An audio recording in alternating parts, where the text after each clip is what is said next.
بلوچستان کے شہر کلات سے ہمارے گدروشیا پوائنٹ کے نمائندہ نائب اسرار مینگل کی رپورٹ کے مطابق کلات گرینڈ الائنس کا اجلاس زیر صدارت پروفیسر ملک محمد ہاشم منعقد ہوا۔ اجلاس میں مشترکہ ملازمین کے قائدین نے شرکت کی۔ اجلاس میں فیصلہ ہوا کہ 1 مئی کا ریلی میونسپل کمیٹی سے نکالی جائے گی۔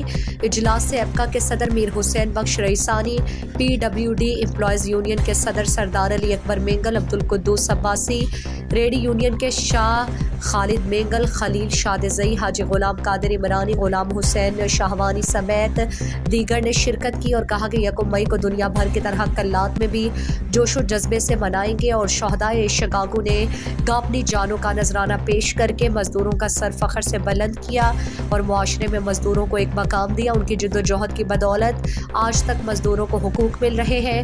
اجلاس میں فیصلہ کیا گیا کہ کل 1 مئی کو ریلی شاہی بازار کے مختلف شاہراہوں سے ہوتی ہوئی شہید لونگ خان چوک پر جلسہ ہوگا۔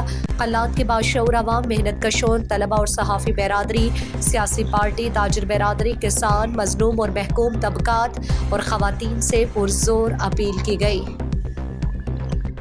مزید دلچسپ معلومات اور خبروں سے آگاہ ہونے کے لیے Gedrosia point Facebook page, Instagram, Twitter کو فالو اور یوٹیوب چینل کو سبسکرائب کریں۔